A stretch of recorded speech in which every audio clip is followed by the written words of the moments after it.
Hi everybody, welcome to today's webinar, which is on working in design and animation, creative immersive technologies. My name's Amy. I'm going to be popping up a bit later on to facilitate some questions. So on that note, we're going to have a bit of time for our guest speaker, Devon, who'll be introduced in a second, to answer some of your questions near the end of this webinar. So please do send in any that you have. This is your opportunity to do so. And so if you just look at your GoToWebinar panel, there's a little question feature. Send in your question at any point throughout the webinar and we'll pick it up. I'd also like to let you know that this session is being recorded, so you'll get an email after the session is finished with the recording attached that you can watch back whenever you like. I'm going to pop off now and I'm going to hand over to Cavell. Thanks. Hello everybody, my name's Cavell Orchington and I run the graphic design courses over here at Arden University.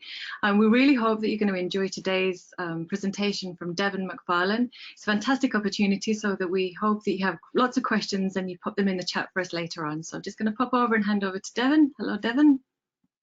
Hello everybody, thank you for having me. So I'm Devon. I have been working in the creative industries, I guess, since it became modern and digital and fancy and colourful. And this is, I guess, the journey that I and my colleagues took, which basically starts around about when the internet started to be more than just text, and will end up with VR and XR and everything in between, as well as experientials, so the whole plethora really, from sketching to digital visual wonderment. Anyway, a journey of connections and overlaps. So back in the 90s, a very long time ago, I myself wasn't really sure what I wanted to do. I knew that I was okay at art.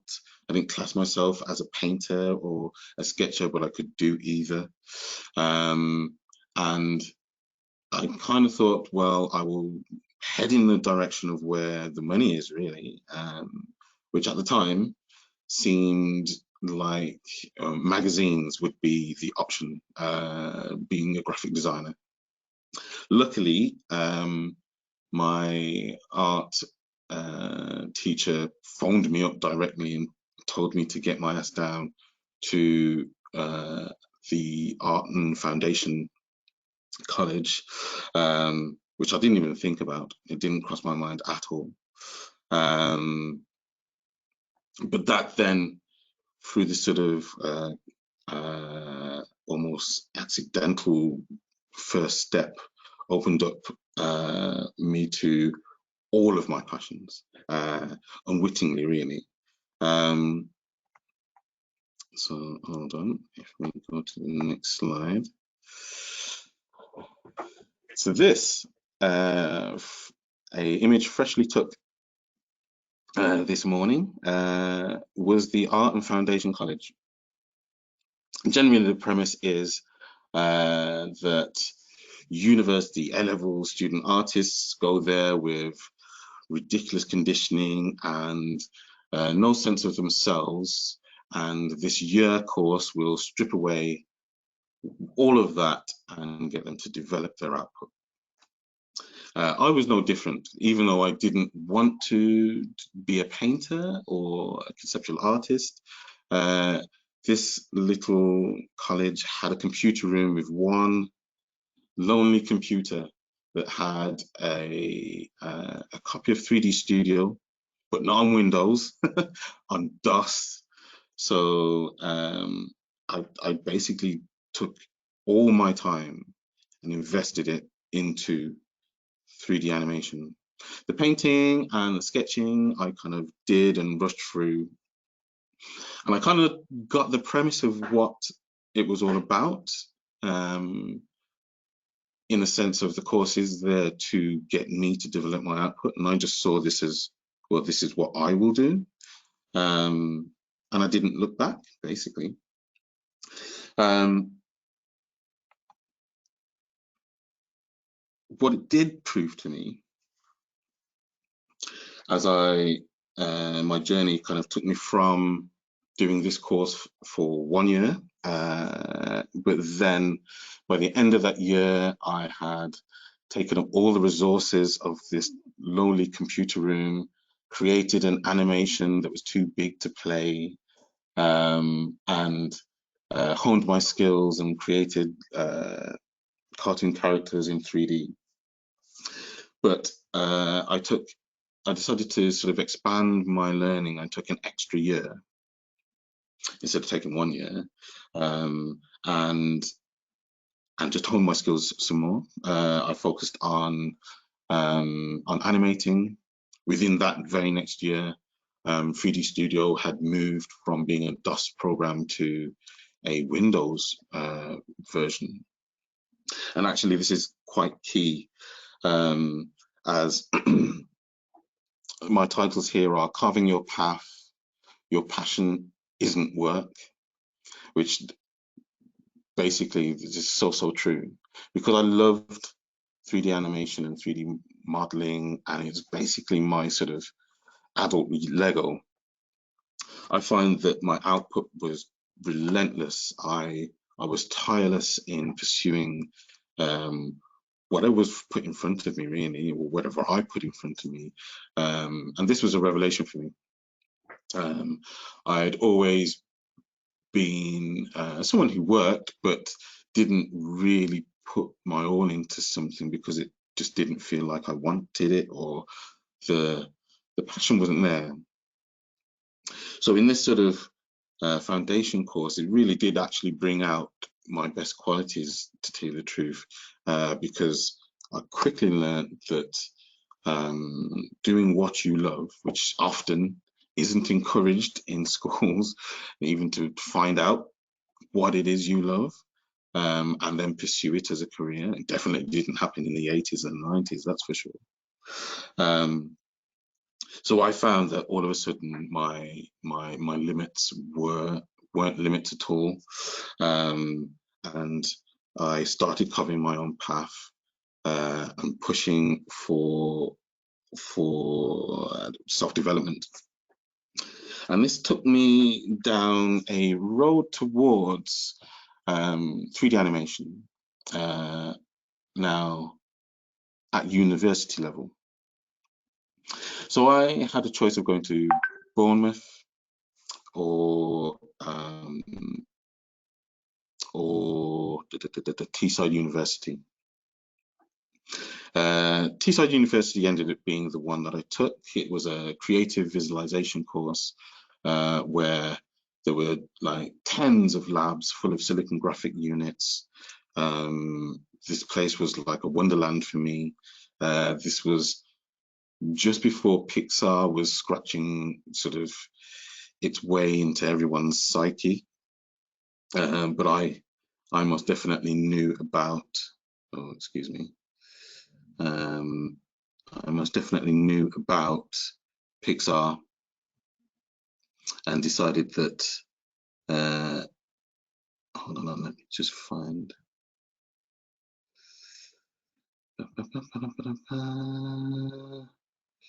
I'm just checking, are you still seeing my creds image? There we go, sorry. So this took me to Teesside University, which seemed that it would develop my skills even further. But in all honesty, with even the numerous labs of silicon graphic machines and a history of basically their applicants passing the course and ending up being part of Industrial Light and Magic, most of the students would end up in Hollywood in some way, shape, or form. I found it a barrier because it wasn't really about creativity. What I found was that we had they had a remit to develop students into developers, which now looking back, like my path has gone towards development many times. I mean, in fact, like I've ended up in game design, which is very much development, and much of Cluster itself ended up being platform development in some way, shape, or form. But at this point, I wanted to be an artist. So I struggled with the course, having to learn PhD level maths, having to learn how to program in languages like Pascal, which is very simple, but the end result would have been C++ or raw C. And all these things were just alien to me. By the point at which I had got to this course, I'd already made numerous little animations, and done work experience with BBC, which was on the basis of an animation that I'd, oh no, actually I hadn't done it at that point, but there were numerous little animations that I'd created. So it felt like it was a step backwards. So after that first year, I found myself at a bit of an impasse where I was like, well, do I continue this, or do I once again take sort of control of my path and go the direction I wanted to? So that's what I did. I returned back to Birmingham. It just so happened at the same site where the foundation course was, there was a BA course that basically taught you how to write your own course. So in turn, know what you want and develop a means to develop it. So returning back to this sort of carving your own path. And basically by the time the first year was done, I had created, in combination with, or in collaboration with my best friend at the time, who was also studying there, an animation that then opened the door to work experience at Pebble Mill. We worked on some products for them, for Unilever. This then had a bit of an energy about it because the university was kind of very proud of what we'd done.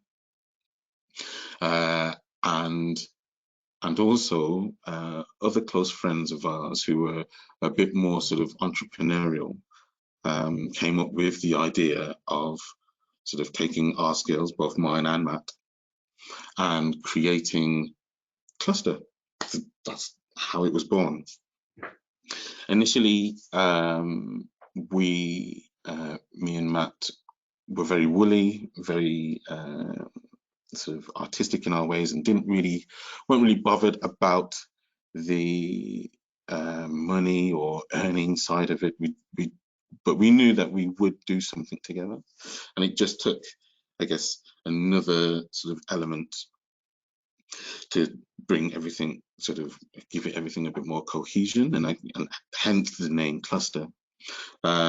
This would continue to be part of our DNA, where we would organically collect other members to Cluster that would add other sort of elements or feathers to our bow as we developed. With the early days of Cluster, as I said, I was an animator. Matt also did animation, but he started to move towards post-production. So we kind of had visual entities or visual outputs, sorry, at our core. But a young company doesn't instantly go and start talking to, I don't know, BBC or Channel 4 or any kind of production companies. We were still just kids. And also, everything felt like it should be local.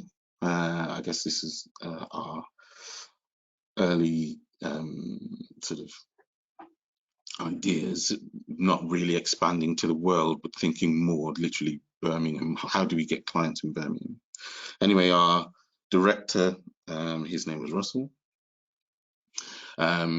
he kind of decided, well, why not work our way in by doing print work?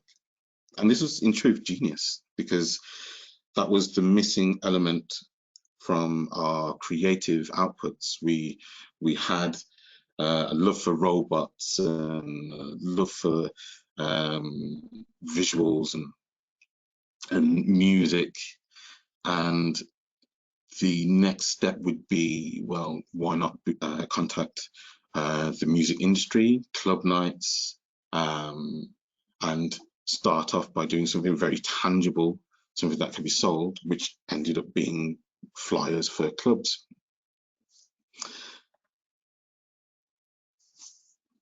Now, this slide is a cluster that's way more advanced than its early days. In truth, there's me somewhere in the middle, towards the top, looking very mean, but I promise you he's not a mean person. But we started off with, bizarrely, a guy who I knew before all of these people, as he was a bit older than me and went to my junior school. And once again, at the foundation course, while we were doing our degree, he was doing his foundation course. And his name was Martin Donnelly, and currently is a lecturer at BCU, based in Birmingham. And he was definitely the missing piece in a creative sense. He was the missing jigsaw puzzle, as he was a man who was very much into nostalgia. He was into music, cultural references, and could see that design or engaging with people tends to have a stronger pull when you use nostalgia, or when you are sort of dissecting current trends and reusing them into a way that's palatable for a blue chip company or just a printer. I mean, I'm talking about big brands and so on, and that was way down the line for Cluster, but in truth, we started off with, like I said, club flyers. There were people who had restaurants that we basically tried to force them into using 3D animation or post-production, but it wasn't going to fly. But we didn't let it stop us. Like, we always had a barrage of high-end graphics in some way, shape, or form that we would try to push into a client's work, whether they wanted a website for high-vis wear. We kind of would always kind of try to push the boundaries of what they wanted, so that the output was, in our eyes, something wonderful, something that was sort of pushing the boundaries, and for them worked and was functional. That was kind of one of our mantras, I guess.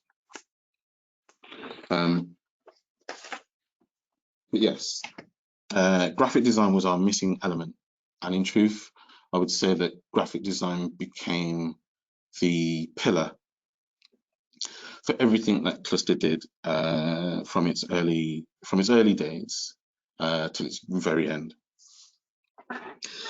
The graphic design principles, I guess, emanated from Martin, but as we were quite organic and we had a really good relationship with the local universities, we would we would get first dibs. We would get invited to end of year shows, see new talent. The new talent would know of us and were sort of willing to join the family. So I don't know, I'd say in many respects we were quite lucky. Whether it's timing, I'd say mostly timing, but I think Also, I think the energy that that you can exude because you have a passion for what you want and are pushing for it tends to attract like-minded people and like-minded entities. So Cluster in its early days had to focus on paying the bills, which came from print work. And it also happened that at that time, the internet was moving beyond text. I'm going to warn you, I will say a swear word. Flash. Flash, which at the time wasn't owned by Adobe, but Macromedia. Flash was basically our sort of anchor point for so many things. It combined the animation elements, our post-production elements, and our graphic design into a means to create websites that were vibrant, that could scale up, because I can tell you that another one of our sort of core sort of elements, or our DNA, very much part of our DNA, was that the imagery needed to be crisp, or we wanted it to be as crisp as possible. And creating high-res JPEGs will always at some point become pixelated the more you zoom in. So Flash being a vector-based program, we were like, oh my God, this is the one. This is it. Like, why would you use anything else? So we were early adopters, and I'd have to say that I'm going to flick back to this screen. Prototypes for money is basically what we sold. It's what we did. So we were always pushing forward. We were always passionate with our work. So our output was I don't know, 3 times, mostly twice as much as anywhere else. But when it needed to be done, our output for such a small team was ridiculous. And that's because we had a passion for what we did. But it also meant that our managing director basically would go into meetings and offer a limitless output if it was something that hadn't been done before. He kind of was confident we could do it, but in truth, I'd say he was more bullshit, or he just felt that at some point we'd work it out. And he's right, it's very much true. When you are dealing with brand new technologies, there's definitely an element of that you can quantify as the time that you will need to work it out, a time for you to work out what things overlap. So your current skills based on so what you know, and then make pretty good assumptions to what output you can have in this new technology. So essentially, most of our projects, even our early websites, would be basically prototypes. We'd be pushing things into sectors that possibly would be considered overkill, but it honed our skills in becoming more than just a print design agency, and more than just a website production agency.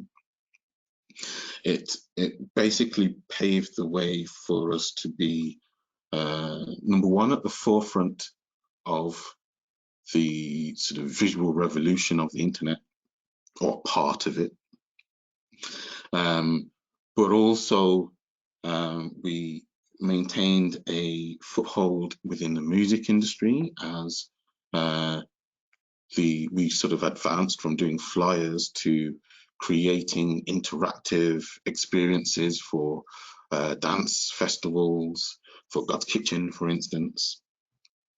That would then expand to creating websites for prolific DJs at the time, which would then get our name batted around within that industry.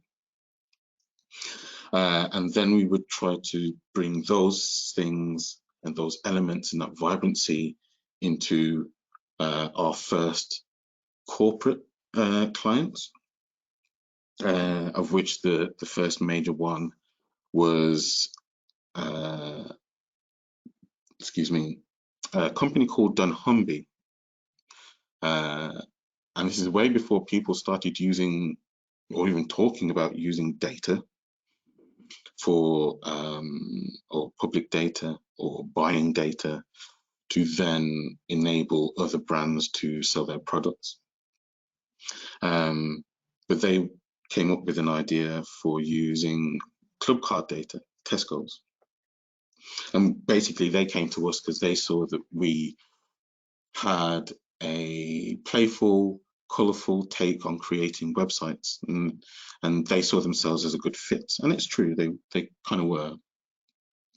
And I remember that, yeah, that was distinctly our first real sort of toe in the door with a major corporate brand, but with a sort of, I'm going to mention a phrase. There's an old platform, social platform called Habbo Hotel, where everything was created in an isometric fashion, and basically we created a website for dunnhumby that was like a top-down view of their office plans and meeting rooms, and the whole thing was flash orientated and animated. There were secret little buttons connected to donuts on the tables with coffee cups and so on and so forth, and they were hugely pleased with what we did, and it was one of our proudest works as well.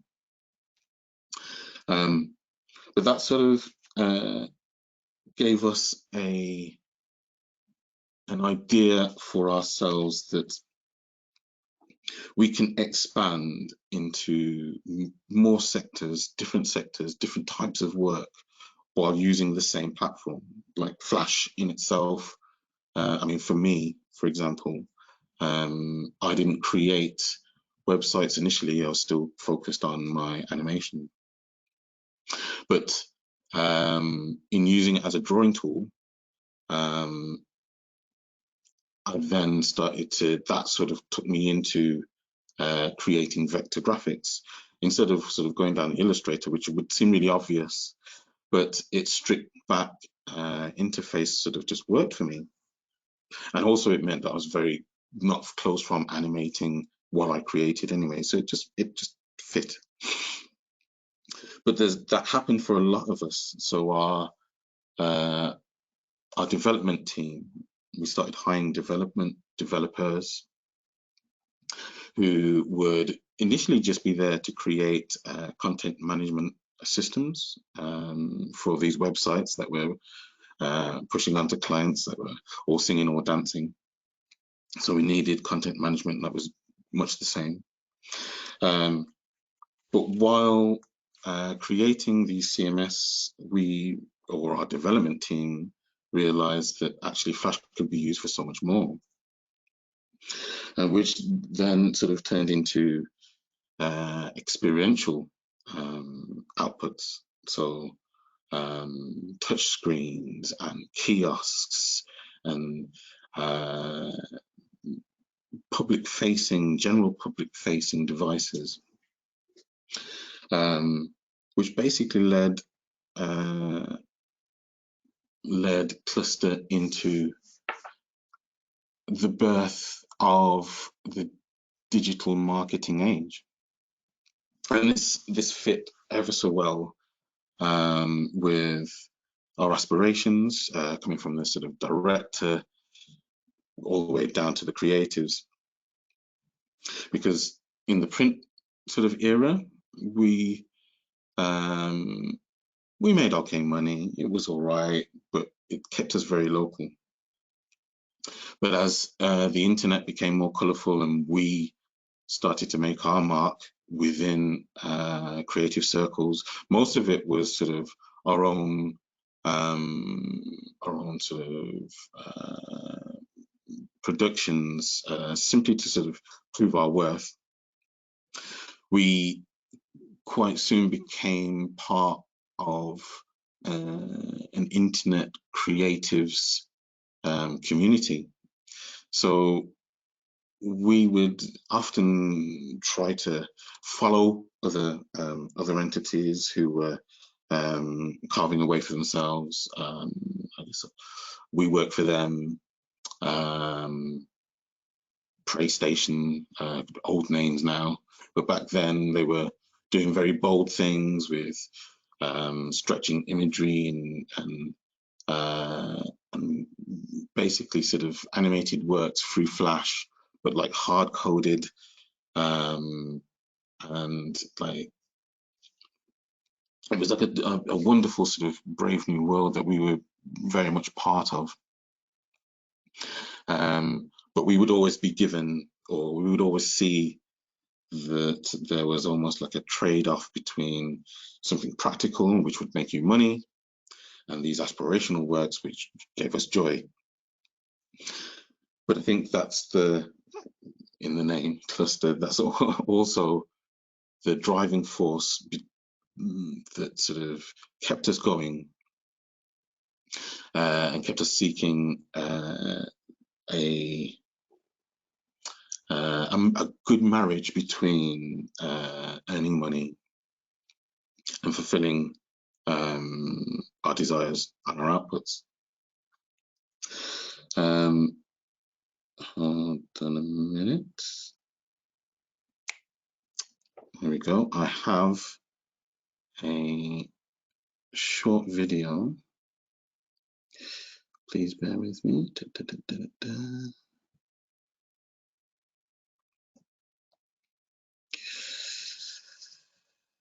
Right.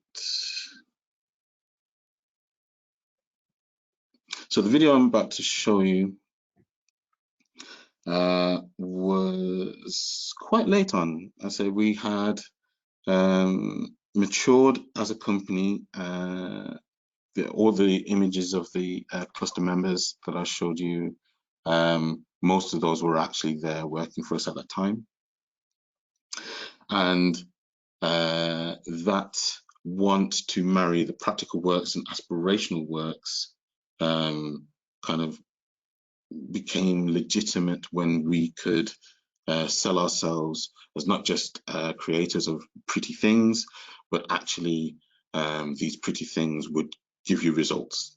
And this was one of our many show reels, but I think this was the first one that actually illustrated the impact that our work could do. Enjoy.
Hi, I'm back again. So at this point, we very much sort of got a name for ourselves. Always kept a relationship with the music industry. We had also carved a mark or carved our way into London ads agencies. We've done a lot of white label work, which I guess we had, or our managing director had aspirations of us becoming very much like your Greys and Ogilvies and RGAs. And I guess because we were doing most of the work for these companies, it kind of made sense. And we'd reached a pretty good point in where that sort of practical works versus aspirational works was at an all-time high. We became partners in a type festival called Type. We had created our own sort of self-directed videos and got notoriety for them. But then 2014 came along, and it was the second recession that we had gone through. And when you have a team that has grown organically and is very much your family, it is very hard to let people go or to downsize, and it's something we weren't prepared to do. So I guess it came to a point where Cluster itself had to seek help or go under. And that, I guess, brought us to our peak and I guess the start of our I don't know, our swan song in a way. So in 2014, we were famous for being shakers and movers within the digital marketing.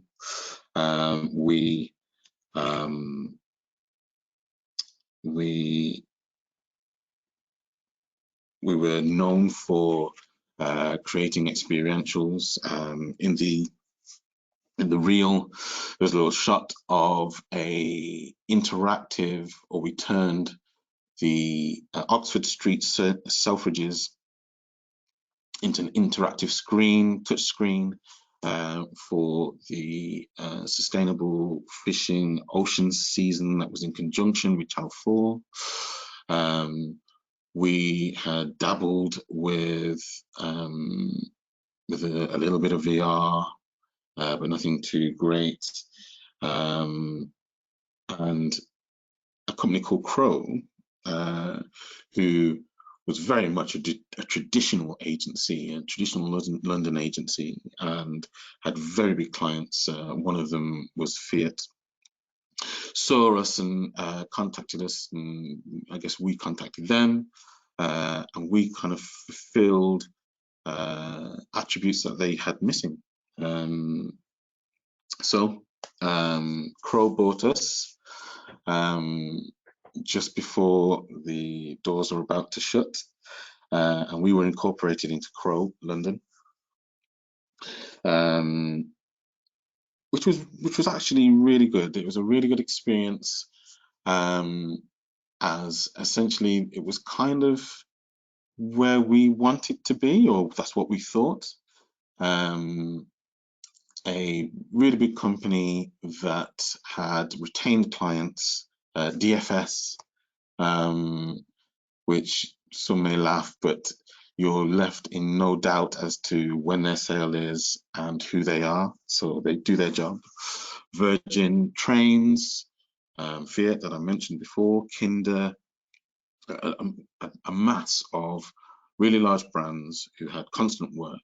We were pretty prolific at doing banners at the time, and this brought us onto doing something pretty special for Fiat, as they were just about to launch their a new car, totally new car called the Fiat 500X. A concept that we worked on with Crow was to basically create installations all throughout Europe, and to have a VR experience that in truth only showed little aspects about the car, but was more flash than anything else, or pizzazz, I should say. It involved Dynamo, the magician, and actually the end of the campaign did have a reveal, a London reveal, down in Stratford, where Dynamo made a Fiat 500 appear from thin air. But this was one of those applications where all of our skills were employed, from doing animation and post-production to actually creating the systems, sourcing the computers, finding the Oculus Dev Kit 2s, I do believe, which were thin on the ground, and shipping these out. I myself traveled to Vienna, Brussels, Turin, basically to make sure that these machines didn't fall over or crash, or to problem solve. And we were stretched. We were very much stretched. Crow was stretched. It was something that they'd never done before. Fiat, there were many meetings where both the clients and ourselves were panicked, but in true cluster fashion, we sold prototype products, and they worked. It had a massive success story. It was featured in campaign. Fiat were so over the moon about it. And I got to travel quite a lot. I felt like George Clooney in that film where he flies all over the place. It's an amazing experience. But the one thing it told me, or taught me, is that you get to a particular level, and within that industry, and clients like Fiat don't want to take risks every year. They probably have one or two risky things that they want to do, but generally they are going to bring out a Fiat in slightly different colors next year, and they want you to tell people about that, and that's it. We were part of Crow for 2 years, which was a part of our initial agreement on them buying us out. And then at the end of the 2 years, we parted ways. The majority of the cluster team were made redundant, which was totally fine, because the family itself, cluster, pretty much disillusioned with having their output sort of neutered, and I don't know, living that sort of straight agency life. It just wasn't for us. We were much happier at the cutting edge of things, creating websites where you're using a webcam to control navigation, or whether it was creating touchscreen kiosks for Boots, which seems mundane, but to have things controlled by QR codes well before people were using QR codes, kind of our bread and butter. So yes, in 2016, in fact, I think I have another. Oh, no, I don't. That's fine. So yes, in 2016, cluster came to an end, but my journey didn't end there. I took my skills to gaming. I joined Codemasters and I was part of the UI team. This was an amazing time for me. I was always interested in games, and there was so much overlap, which is kind of like the theme for this, or one of the many themes. There was so much overlap in skills from the website and the Flash work that we'd done and the interactive pieces that we'd done. So I slotted in perfectly, although I realized that speed on animations and rubber banding and so on and so forth can't take all day, and you can't take 3 seconds for something to happen. Everything's a lot more snappier when you've got an expert who knows the game inside and out and wants it to happen instantly. I spent a year and a half there, and then was headhunted to join another startup called Holosphere,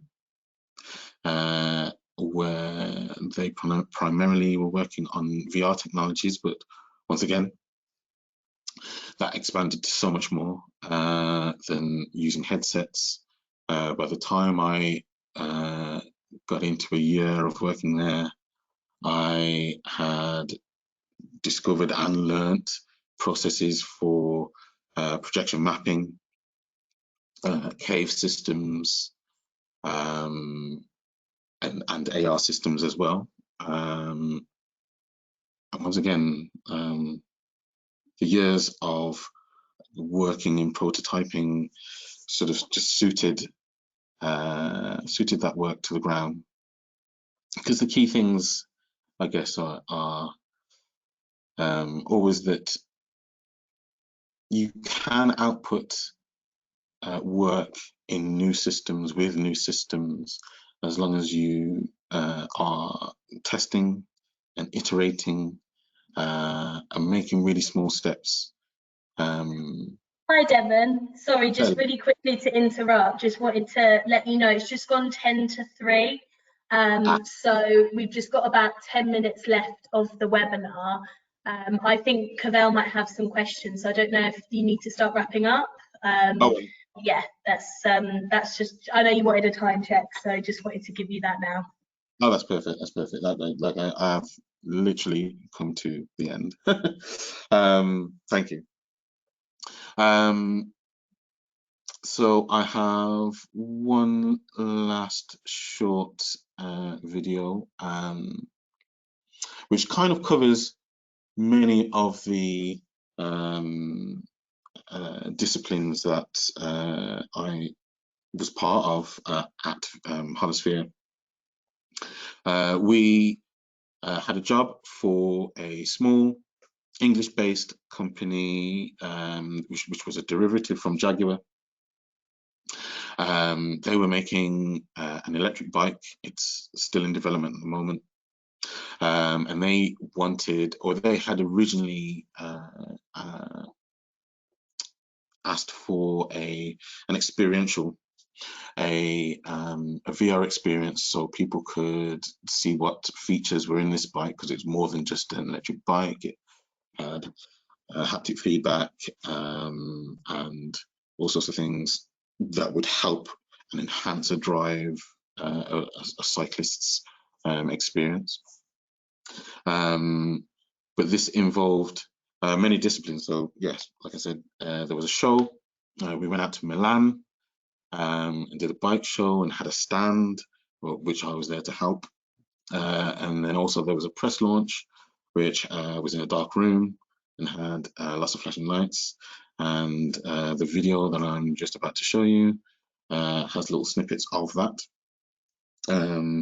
And I guess I'll have a few words just after I play this, but yeah, I'm gonna stop talking and let you see it.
There you go.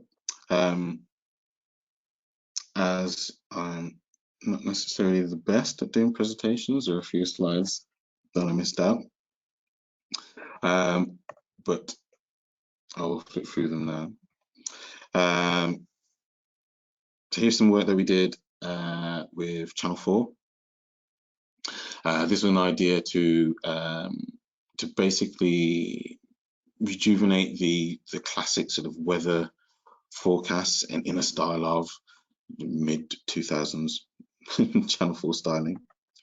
We had quite a few jobs with them, and most of them were sort of background R&D things, how to come up with new data viz things or ways to display data, which I guess is a common theme nowadays. This is the Ocean project that was in testing phases, that was down in Oxford Street, Selfridges. As with many things back then, we tended to not just do an experiential, but do the website, make apps as well. All of our sort of output tended to be cross-platform in some way, shape or form, which to the bitter end, we did sort of push Flash to its limits, even to work on iPhones. Here is a really fuzzy image. Please excuse my photos. This was the first Fiat 500X installation that I manned. This is in Vienna on a run up to Christmas. This was another one, but just around the corner. I can't remember the location. And then this is the game that I worked on when I got to Codemasters. I not only did UI elements, but I did the intro and the transitions. And then inadvertently, I inspired them to add different game elements. Once I'd gone, I'd realized this. But if anyone ever plays the game, there's a character, a fictional character in there called Devon Butler. And I'm sure, not being egotistical, but I have a feeling it was named after me. This was our configurator for the bike. One of these issues when you are on the cutting edge is that you can't always control the environment. Here, the lights of this massive exhibition center in Milan. Lighting is an issue when you're using projection mapping, and most of it got drowned out, which was such a shame. And we weren't able to pay for enough sort of covering to shield it, but we saved that for the press launch, which was handy. And that beautifully has brought my talk to an end.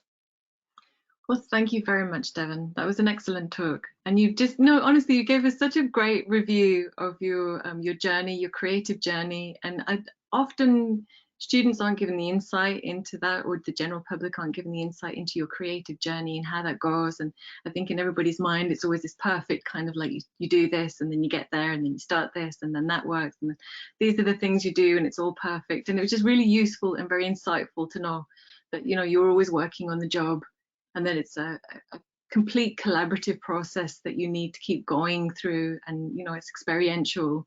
And what I did want to ask you is to just expand a little bit more on your work as an individual and then your work as a creative collective, because you touched on, you know, you working as a creative collective in cluster and then how that changed, that dynamic change with a larger organization, but just on a singular basis of you working on your own and then the creative process as a collaborative process. How would you feel about the two? Do you prefer working on your own, or do you prefer working with a broader team? I would say that I prefer working with a team, not necessarily with large teams, because I feel that that teams, smaller teams, naturally have less voices. So there's room for exploration. There's room to experiment. I mean, the majority of the works that Cluster did were pretty collaborative, but like like for myself, my animation would constantly be pushed because it had needs. There were needs that needed to be met by other parts of a project. So it wasn't always that I was leading a particular thing, but then there'd be other times where I was sort of leading it because it was predominantly 3D animation, or it involved UI, and I mean, even the moving from an animator to a graphical website designer to a UI designer, which I wouldn't say I'm the best at creating UIs, but like the path necessitated doing it, and I wouldn't have gone down that path if it wasn't for the collaborative nature of it. So I guess I would say that for my journey, I'm very glad that I had the chance to experience both small entities and working in big entities, because all knowledge helps. It helps you put everything into perspective, so you can then plan from the bigger projects to the smaller ones.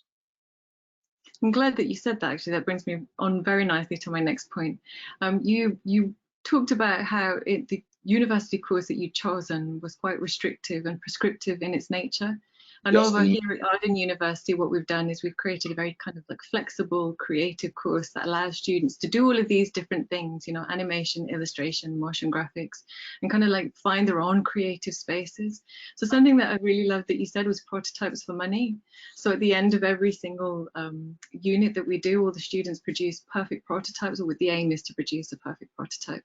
So in terms of that kind of like design cycle process, could you kind of like emphatically push forward the idea that producing prototypes is a necessary step within the design cycle, and you can't always assume that just because you've been through the design cycle process at the early stages, the midsection, that your end section is going to work? Well, yes.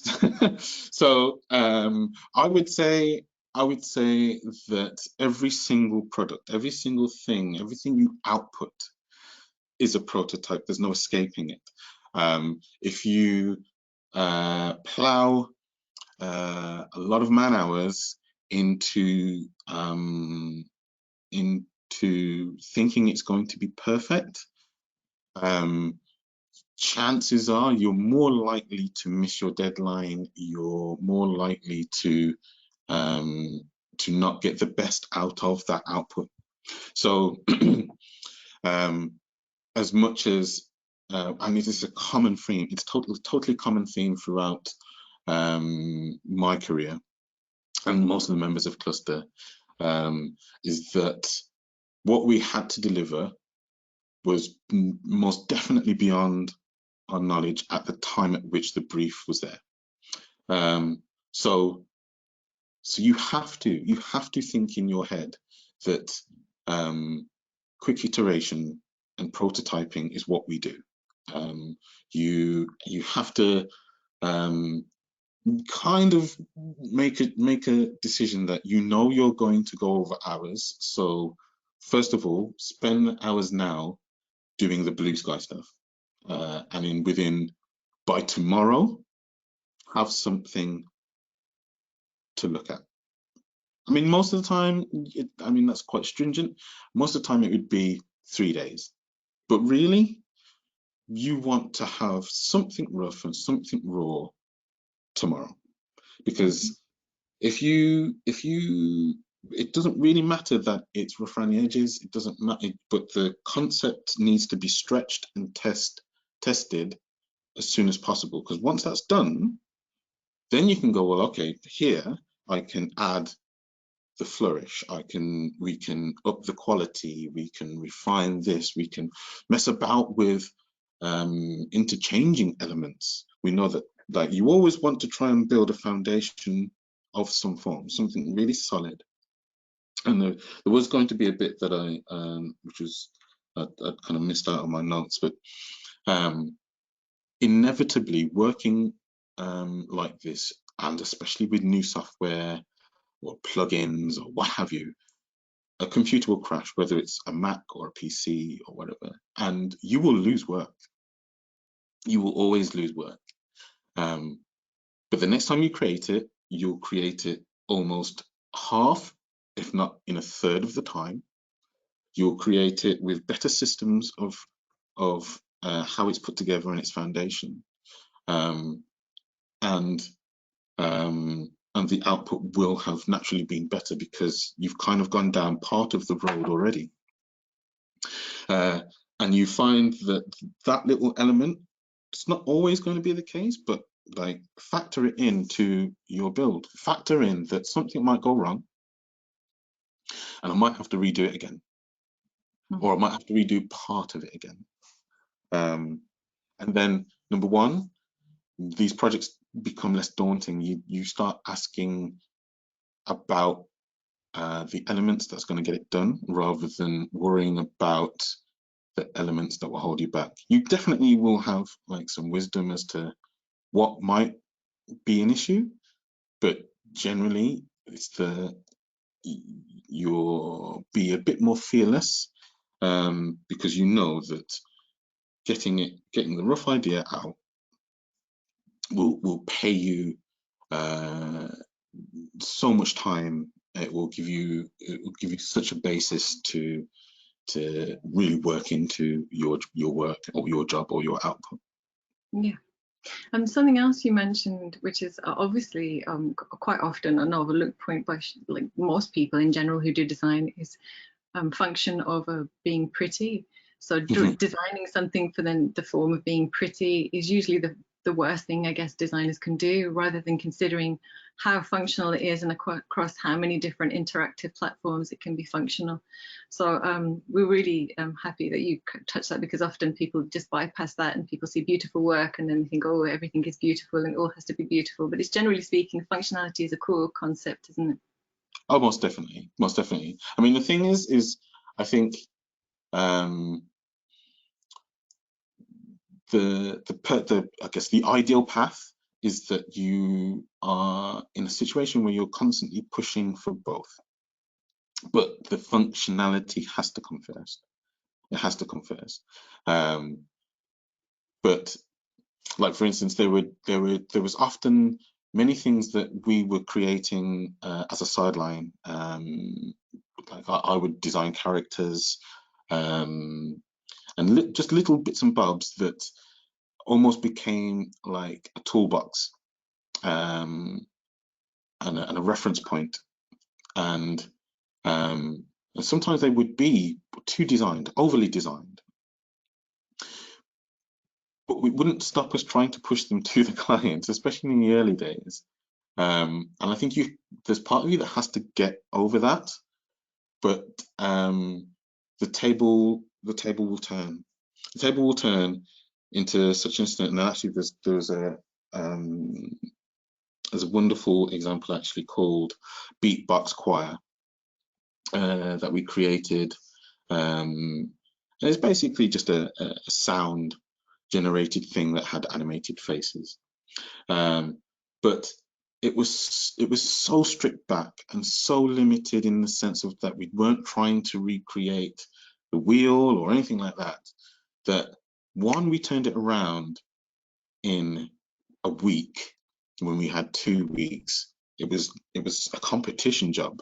And then 2, we were able to work into its design and its sharpness so well that we won the project. It was a Microsoft competition, I do believe, and it was based in San Francisco, and we won it. We weren't expecting to, but that was one of a kind of a light bulb moments for us, that we knew that we'd sort of earned our stars and stripes in the sense that we know how to prototype things and get them out the door quickly, and we know how to refine and make it look great. And it was such a it was such a sort of small and simple thing, but it truly struck home. So I can never emphasize enough the importance of making the function absolutely rock solid, and then the form can be whatever you want if you've got the time to put it in. Mm-hmm. That's Yeah, basically. I always used to think of Cluster quite along the lines of Tokyo Plastic and PSYOP, the New York agency. And then I was waiting for you to get to there, but then obviously all those things happened, and it's a crying shame really, because Cluster just did some phenomenal work really. One of the last points I did have was to do with self-development, and you mentioned self-development quite a lot, and we do mention this quite a lot, obviously, as an industry in general. But if you could just kind of like emphasize how you go about your self-development process, because obviously you're continuously learning and continuously adding to your repertoire. And you know, is that something that you do on a weekly basis, daily basis? Is it job related? Is it passion related? Is it, you know, is it something that you just keep adding to? How do you go about the process? I think it depends. It depends on how you learn. I think that it could be, and not to sound woolly, but it could be a little bit of everything. I for myself, I have to deep dive into some things, but the reason why I will deep dive into a particular thing is so that I know it off by heart, and then my learning process actually happens very what's the word, objectively and standoffish. Like I will have ideas and concepts that are going on in my head that might span weeks, and I'm taking inspiration from things that I'm seeing and then marrying them together and going like, oh, hold on a minute, well, okay, this seems to be a current trend, and that kind of reminds me of this thing, and I'm cross-referencing. I think if you've got it into your head that your learning isn't just about looking forward, but it's always also about reusing what you already know, and then finding that connection between what you know and what you're learning. That's the way, one, that you kind of make learning easier, learning something new for you easier, but also it means that your competence comes along for the ride. It gets there as well, so you can experiment with something totally new but still be able to output the same quality that you're used to outputting. So yeah, I guess to say succinctly, I will be a mixture of two things. I will either have, there's something that I've got a burning desire to do, and it may involve new territory. So I need to break down this thing, like for instance, game design or game production. I have a few game ideas that I want to create. So what I do is I break down the elements, one that I don't know, and then break them down into bite sizes that I can digest and understand and have a basis of it, and then move on from that. And then if it's something where actually I know quite a lot of the skill sets and there's little bits that are alien to me, I will kind of monster through the bits I know, get them done and out of the way, and then find someone who has the knowledge that I need and badger them. Because also, I think the danger of learning stuff, it's new stuff, and trying to apply your ideas, you can often get caught in a bit of a sort of walled garden of your own, in your own thoughts. And someone who's used that platform or has done that process before is enlightened, and they will have approaches to it that you didn't consider. and would save you so much time if you simply spoke and asked someone. And I find that's invaluable. So I try to do that as much as possible. I first of all try to find resources. If I can't find someone that I know personally who is I don't know, not necessarily a demon doing whatever the thing is, but like has a pretty good basis on it, and also kind of knows me, that's when you kind of get that overlap of skill. And I think like it makes it so much easier to learn when someone understands where you're coming from.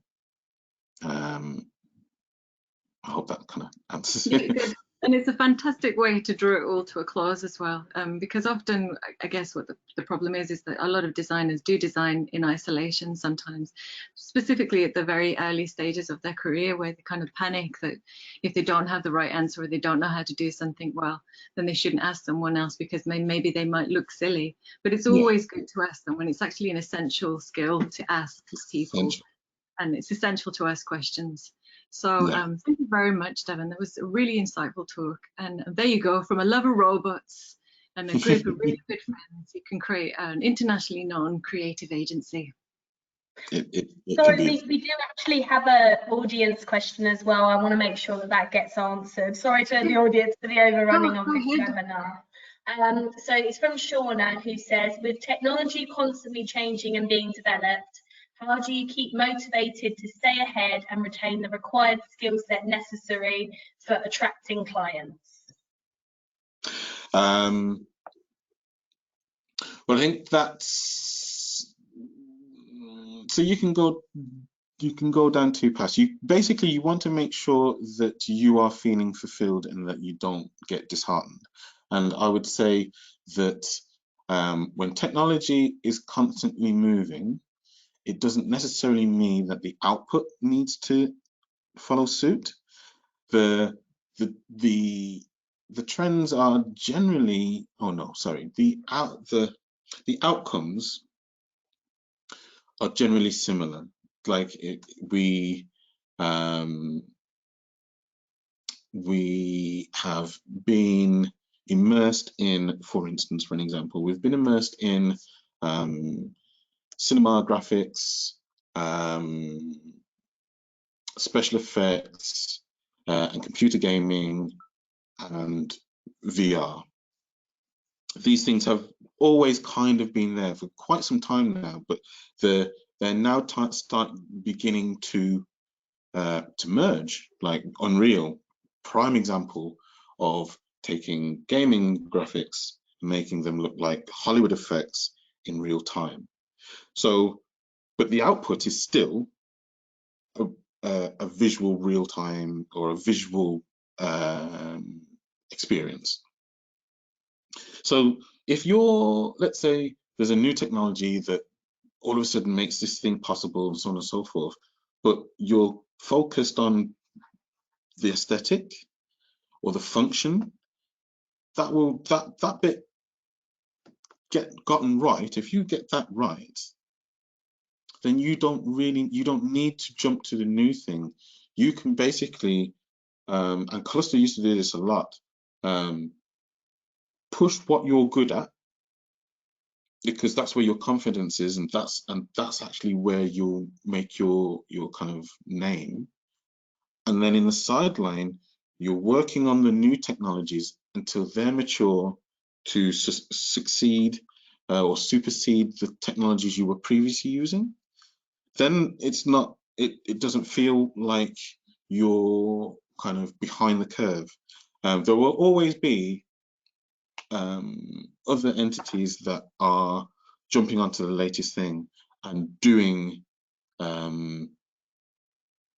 something amazing, and an amazing showpiece. I mean, in fact, actually, we used to see this quite a lot, and we would also be very jealous of people who were more cutting edge than ourselves.